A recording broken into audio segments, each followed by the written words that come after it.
Elizabeth Liz Anderson was once a glittering name on the New York fashion runway. With her golden hair like summer sun, deep blue eyes like the ocean, and a radiant smile, she was the muse of countless designers and the cover face of prestigious magazines. Liz's life was a non-stop whirlwind of flights between Paris, Milan, and Tokyo, blinding camera flashes, extravagant parties, and endless praise. Each morning, she woke up to a packed schedule, from fittings at high-end ateliers in Paris to photo shoots under the scorching Mediterranean sun, or confidently striding down the Milan catwalk with hundreds of eyes watching her. Liz's world was a continuous dance of perfection, but deep down, she felt an odd emptiness. The glamour was sometimes so bright that it overshadowed the true values of life. She had everything: a peak career, fame, and a promising future, yet she lacked peace in her soul. Then fate led Liz to David Miller, a successful, charming, and ambitious businessman. David appeared like a whirlwind, sweeping Liz into a passionate, seemingly fairy tale-like love.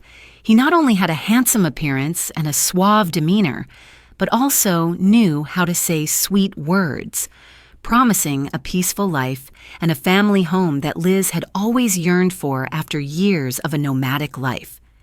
He painted a picture of sunset evenings on a porch, cozy meals with the sound of children's laughter, and a life free from constant travel and the pressures of the entertainment world. Liz, already tired of the glamorous but empty world of modeling, believed him.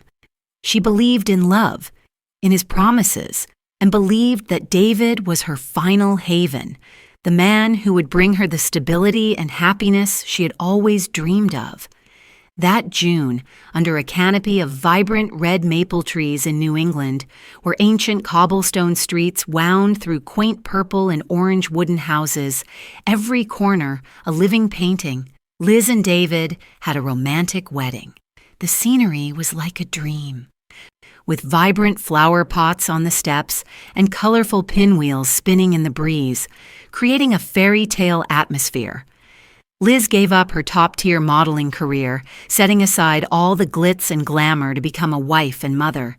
She dreamed of a simple, peaceful life where she could tend to her small garden, cook warm meals, and watch her son grow day by day. However, that beautiful dream quickly turned into a nightmare. David, the charming and gallant man she once knew, gradually revealed his abusive nature. His sweet words turned into cruel curses, and his affectionate gestures became harsh slaps and violent shoves. It started with belittling words and cold glares, then escalated into physical violence. Liz lived in fear, each day a long chain of unending storms. She tried to hide the bruises on her body and the wounds in her soul with thick makeup and forced smiles. She was afraid, a fear that seeped into every breath, every sleep. But most of all, she was afraid for her son, little Leo, innocent and pure, whose eyes held no trace of the world's dust. Leo was the only light in Liz's life at that time, the reason for her to continue existing and fighting. The boy inherited his mother's deep blue eyes and an innocent, bright smile. Liz held her son close, inhaling the scent of his soft hair, and swore to protect him at all costs. She endured and suffered, believing that one day David would change, or at the very least, she would find a way to escape this hell. She spent time taking Leo to lush green parks, where trees cast shadows over serene lakes and small boats lay peacefully on the clear, jewel-like water. There, the fresh air, the cheerful chirping of birds, and the gentle golden sunlight brought her and her son rare moments of peace. She wanted her son to grow up in tranquility, to breathe fresh air, and to witness the beauty of nature, things she had lost in her own home. These outings were not only Leo's joy, but also a balm for Liz's soul, helping her temporarily forget her harsh reality. Time passed, and Leo grew day by day. The boy became increasingly intelligent and sensitive, always sensing the sadness hidden in his mother's eyes. On some nights, Leo would wake up to the sound of arguing and breaking things, and he would tiptoe to his mother's room, hugging Liz tightly. The innocent look in her son's eyes awakened Liz. She knew she couldn't continue this life, couldn't let Leo grow up in an environment filled with violence and fear, where laughter was replaced by crying, and peace was torn apart by fits of rage. The decision to divorce was a terrible internal struggle, a conflict between fear and boundless love for her son. But for her son, she had to be strong, had to be brave enough to face the greatest challenge of her life. The divorce process was arduous, a long, unequal battle. David, with his power and money, tried to make things difficult for Liz in every way possible.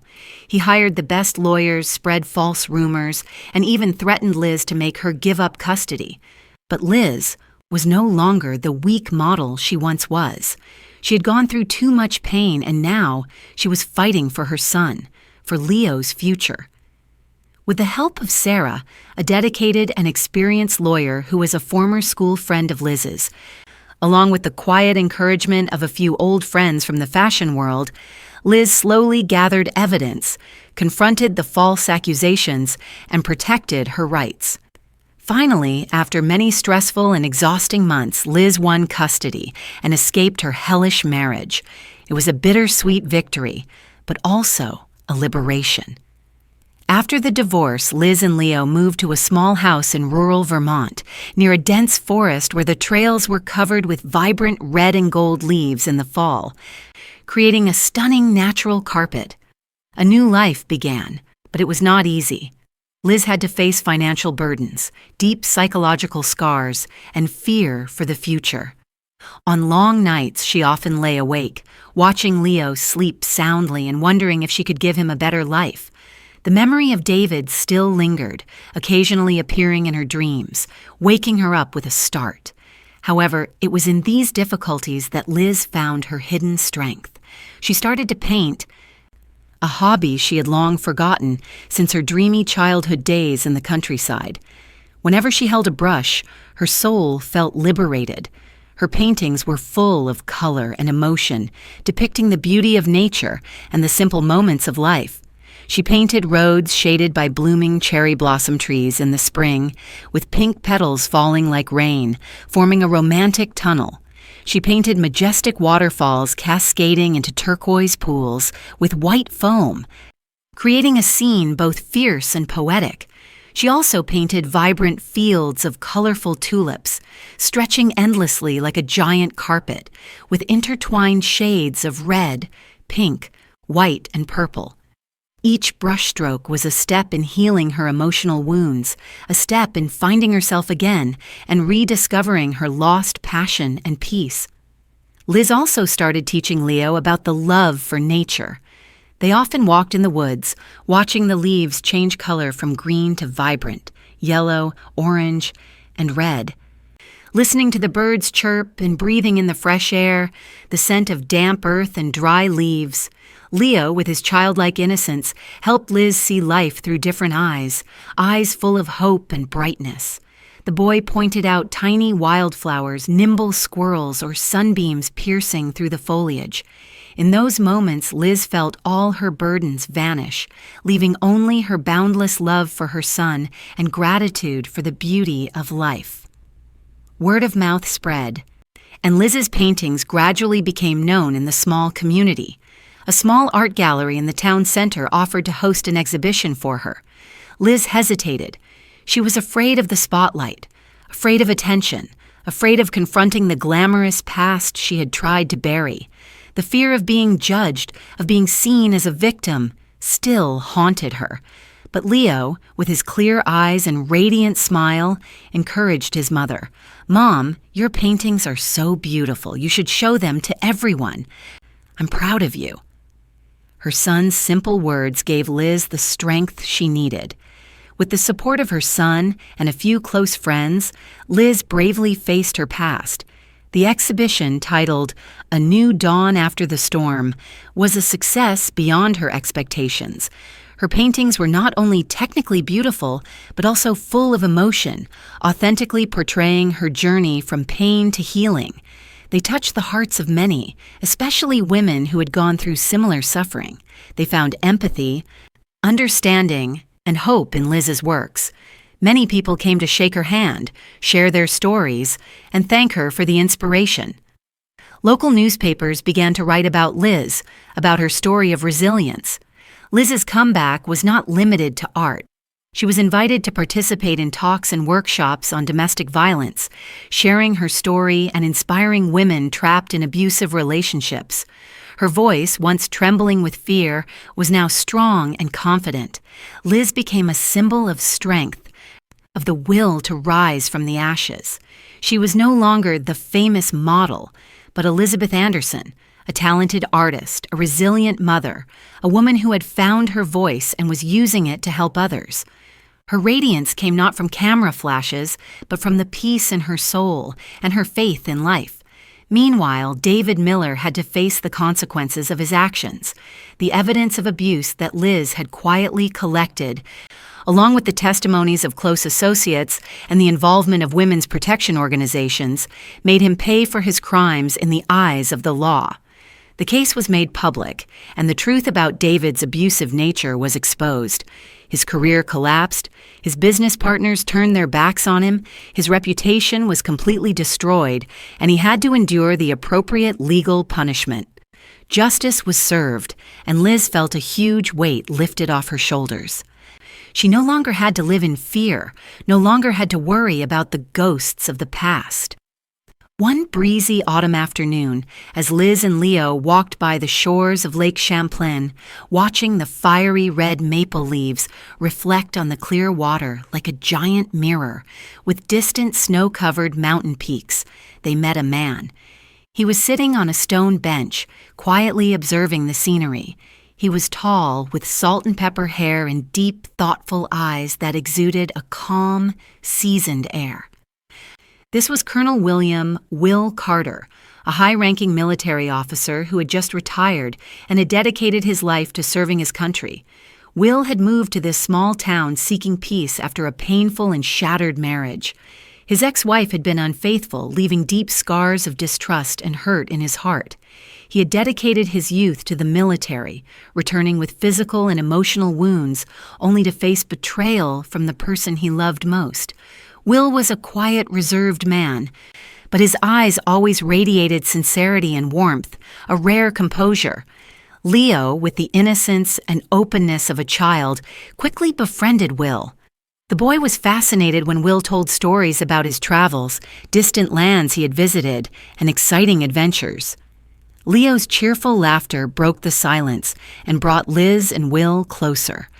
Liz and Will gradually talked more, initially about the weather and the beautiful scenery, then progressing to deeper topics.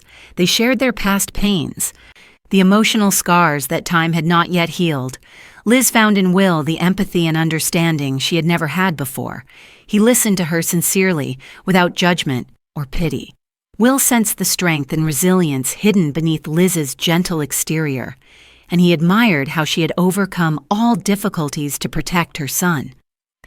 In the late afternoons, they often sat together by the lake, watching the sunset paint the sky red, turning the lake into a giant mirror, reflecting the vibrant colors. Liz told Will about the colorful tulip fields she had painted, the red leaf forest trails she and Leo often walked, and the joy of finding beauty in the simplest things. Will listened, his eyes glowing with admiration and a sense of indescribable peace. He also shared stories of his years in the military, about lessons in resilience and courage. Once Will took Liz and Leo to visit his house. It was a large, old, stately house with sturdy stone architecture and a swimming pool that shimmered with lights at night, creating a magnificent yet serene beauty. This house had once held Will's sad memories, a place where he had lived in loneliness and hurt. But now, with the arrival of Liz and Leo, it gradually became warm and full of life. Leo enjoyed swimming in the pool, his clear laughter echoing throughout the garden. Liz helped Will redecorate the living room with her colorful paintings, bringing a breath of fresh air and new life to the house. Each painting was a story, a piece of Liz's soul, and they brightened up the entire space. The love between Liz and Will blossomed gently and peacefully, like a stream flowing through the forests. It wasn't loud, not impulsive, and didn't have flowery vows, but was instead a deep understanding, sincere sharing, and a healing for wounded souls. They were not in a hurry. They gave each other time to mend their wounds and to trust again after their heartbreaks. Every look, every gesture held care and respect. Will spent time taking care of Liz and Leo with all his sincerity. He was not just a friend, a lover, but also a role model of a father to Leo. He taught Leo how to fish in the small stream near the house, how to set up a tent in the forest, how to read a map, and how to identify different types of trees. He walked with Liz in the forest, admiring the wildflowers in bloom, listening to the chirping birds, and sometimes just simply sitting in silence together, enjoying the tranquility of nature. He was always by Liz's side, encouraging her, supporting her in everything, from new art projects to inspiring talks. He was the solid support Liz had been looking for. Liz also helped Will open up, helping him overcome the ghosts of his past. She listened to his stories about the battlefield and betrayal, sharing his fears and pain. She helped him realize that the past was over and the future was waiting for him with good things. Liz painted a picture of Will's house with brightly lit windows, symbolizing a home full of love and hope, a place where the darkness of the past could not reach. The painting was not just a work of art, but also a promise of a bright future. Warm family moments gradually became an indispensable part of their lives. They cooked simple but loving meals together, read books by the fireplace on cold winter nights, watched movies, and told each other funny stories. Leo's cheerful laughter echoed throughout the house, bringing joy and life. Liz felt more peaceful and happy than ever. She realized that happiness was not the glamour on the runway, not extravagant parties, but the simple moments with the people she loved, the warmth of a home, the laughter of a child, and the understanding from a kindred spirit. Their life was a blend of natural beauty and local cultural values. They often participated in community festivals, enjoyed traditional dishes, and explored the hidden beauties of the Vermont countryside. Liz found endless inspiration from the ancient villages, the vast fields, and the friendly, simple people. Will, with his deep knowledge of local history and culture, often told Liz and Leo fascinating stories about the land, turning every walk into an adventure of discovery. One spring morning, when the cherry blossoms were in full bloom, creating a romantic pink tunnel, and petals were falling like rain, covering the path in a blanket of white, Will knelt down to propose to Liz. He didn't use many flowery words, just simply looked deep into her eyes and said, "Liz, you brought light back into my life. You and Leo are all I need. Will you marry me?" Liz burst into tears, happy tears streaming down her cheeks. She had found true love, a love that was not only beautiful but also healing, a love she had never dared to dream of. Liz and Will's wedding was simple but warm, under a large old tree in Will's garden, where wildflowers bloomed and birds chirped cheerfully. Only their closest family and friends attended. Leo was the ring bearer, his face radiant with joy and pride to see his mother find happiness. Their life was a colorful painting with bright shades of love, healing, and hope. Liz continued her artistic career, her paintings becoming increasingly beloved and displayed in larger exhibitions. She was still a strong, inspiring woman, but now she had the solid support of Will. Will also found joy in his new life. He spent time with his family, and he also began writing a memoir about his life, sharing his experiences and the lessons he had learned. He became a mentor for veterans, helping them reintegrate into civilian life. Their life wasn't always perfect. There were still challenges. but they always had each other to overcome every difficulty. Together, they built a home full of love, where Leo grew up in peace and happiness, encouraged to explore the world and pursue his passions. They often returned to the places that held special meaning for them, such as the Red Leaf Forest Trail in the fall or the lakeside with its shady trees in the summer. Each time they felt the peace, the beauty of nature, and the completeness of the love they had built together. Liz and Will's story is proof that no matter what storms life throws at us, no matter how deep the scars of the past, a new dawn will always come. The important thing is to be strong enough to overcome, resilient enough to believe in hope, and open-hearted enough to accept love. And sometimes, true happiness lies in the simplest things, in warm moments with family, in the beauty of nature, and in the healing from kindred souls. It was a long journey, but a worthy one. To find peace and true love after the storm.